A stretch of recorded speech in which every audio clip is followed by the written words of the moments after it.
Good day, grade 11 students. I am Sir Arnold and welcome to Personal Development class.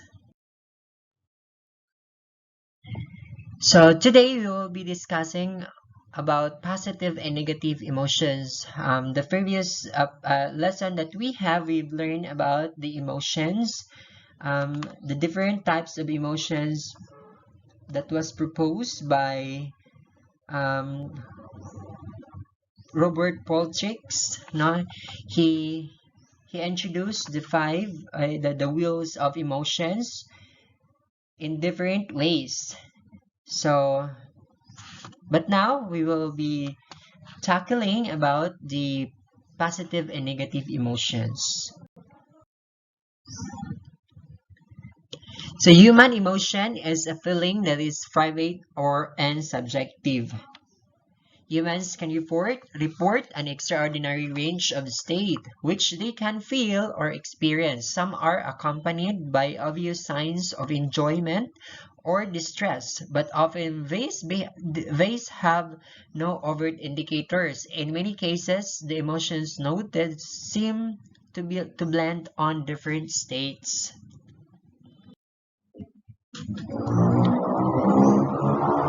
So in this lesson, you will explore positive and negative emotions and learn how to express and hide some of them. So experiencing both positive and negative emotions is a natural part of being human. The word negative in the phrase negative emotions may imply that these emotions are unwanted, but this does not necessarily mean that those emotions are bad for us or that we should not have them. Still, most people would rather choose a positive emotion over a negative one. It is likely you would prefer to feel happy than to feel sad or be confident than be insecure. But always experiencing favorable emotions over less favorable ones is not what matters. It is still important to have balance in both. Let us see why. So let us see why.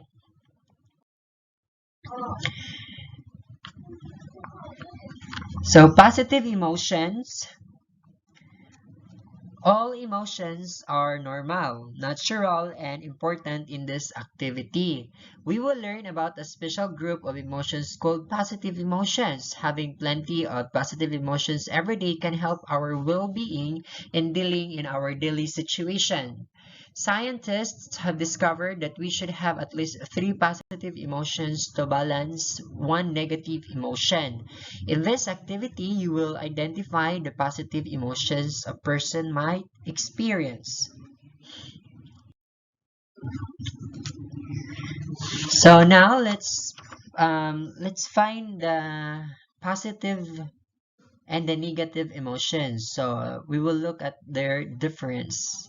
So as we now know, positive and negative emotions are both vital for a healthy, well-rounded life. Let's look at how emotions in both categories impact us. Given the impact of positive and negative emotions on our thoughts and behaviors, it is easy to see why helpful thinking keeps a close eye on negative emotions, in addition to positive. As vital as it is for us to learn how to boost our positive emotions and take advantage of the opportunities they bring, it is just as vital to learn how to adapt from negative emotions and cope with them effectively.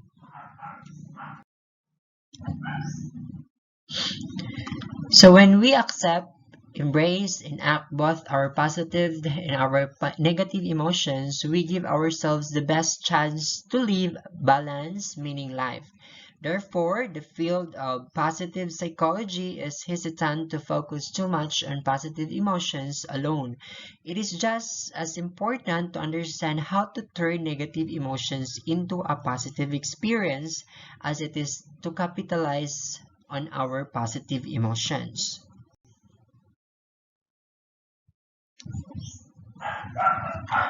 So the question is, how do they affect the brain? Positive and negative emotions both have different impacts in the brain. For example, positive emotions have been shown to impact the brain in the following ways. First, they can increase our performance on ineligible tasks by lifting our spirits without disrupting us, like negative emotions. That was according to Luridan and Dolkus in 2017. And according to Fredrickson in 2001, positive emotions may help us increase our horizons and widen our brain's scope of focus. Meanwhile, negative emotions are known to affect the brain in the following ways. First is facilitating emotional conflict processing, helping us to make sense of conflicting emotional information. In other words, negative emotions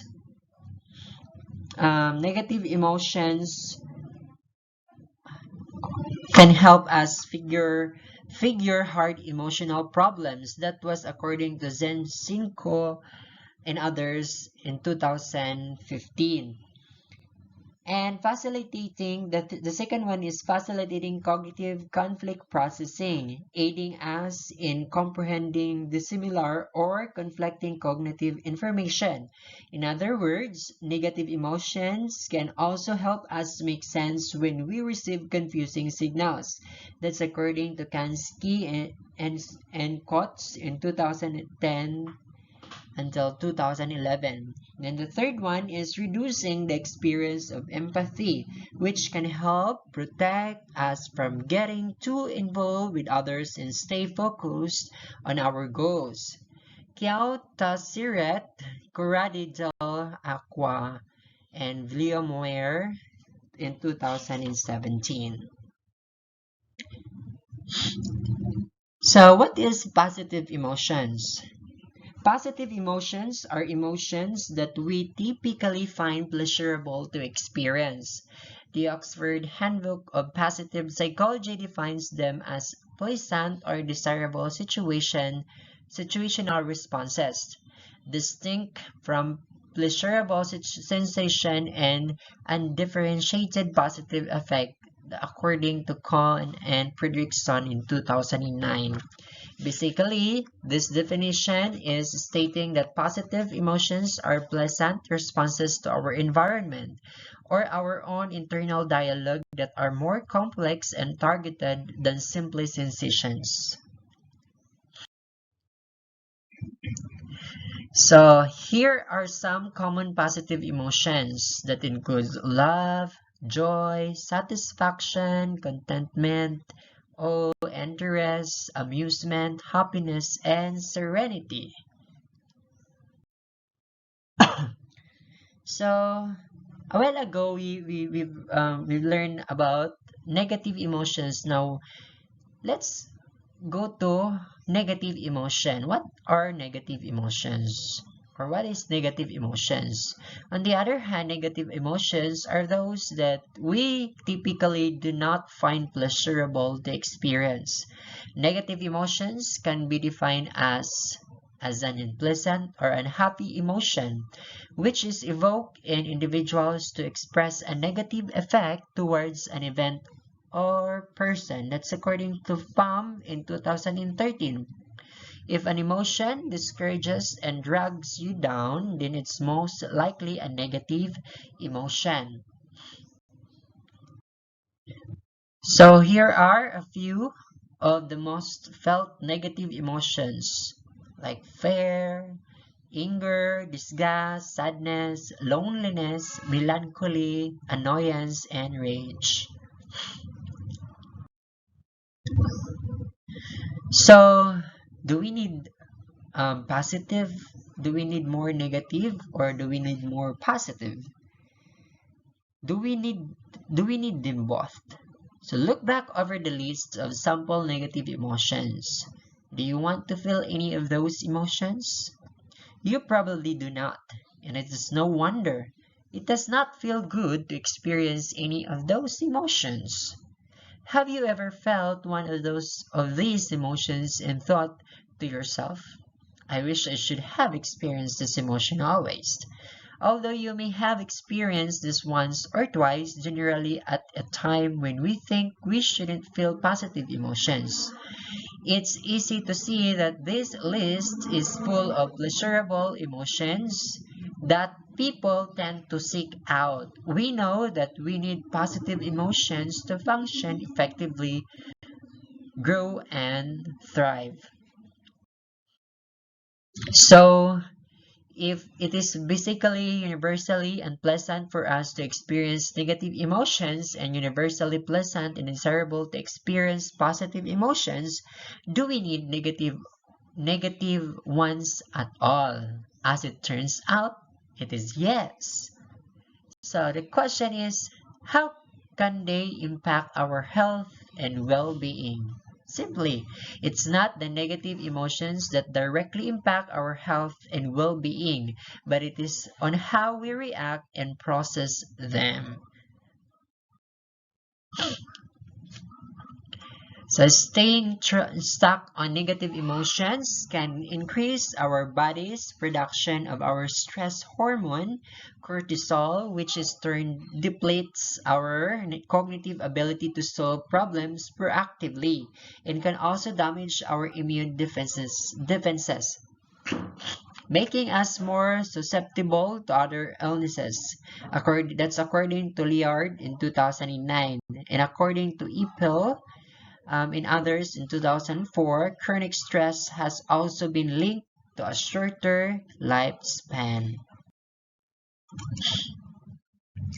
Anger is the negative emotion that has been shown to have the biggest impact on our health and well-being, particularly when it is poorly managed. Studies have connected anger to various health concerns, including high blood pressure, cardiovascular disease, and digestive disorders. That's according to Hendricks and others in 2013.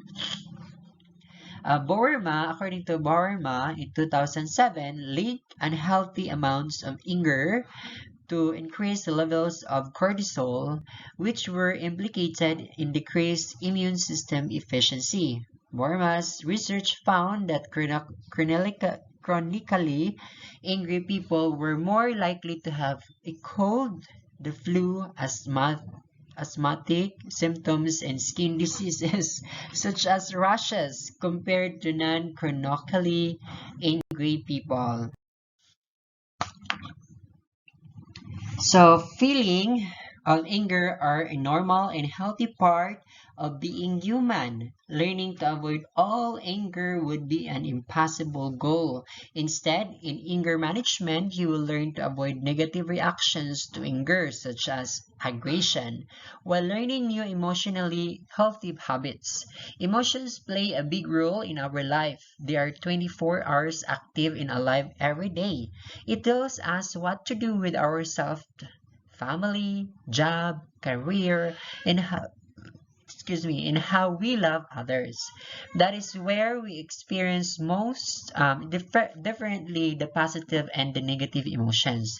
If we are unable to control the course that our emotions run, we might as well be heading down the road towards destruction. That is the reason why we need to manage and control our emotions. So that ends our topic about positive and negative emotions. So with your pen and paper, let's try this. Number one, a strong feeling of displeasure or annoyance is called A. Silly, B. Angry, C. Disgust, D. Happy. If you answer letter C, disgust, then you are correct. Number two, a feeling of joy and contentment is called blank. Is it A, proud, B, shocked, C, happy, D, worry? If you answer a letter C, happy, then you are correct. Number three, how does a person feel when he or she does not admit his or her mistakes? Is it A, confident, B, annoyed, C, angry, D, defensive? If you answer a letter D, defensive, then you are correct. Number 4. If you do not understand the instruction, how do you feel? A, confused, B, ashamed, C, laughed, D, depressed. If you answer a letter A, confused, then you are correct. And lastly, number 5, how do you feel when someone is really getting on your nerves? Is it A, confused, B, happy, C, frustrated, D, angry?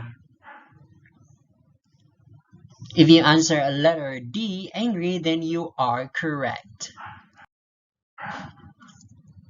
And that ends our class for today. Once again, this is your personal development teacher, Sir Arnel, saying the search of the self continues every day.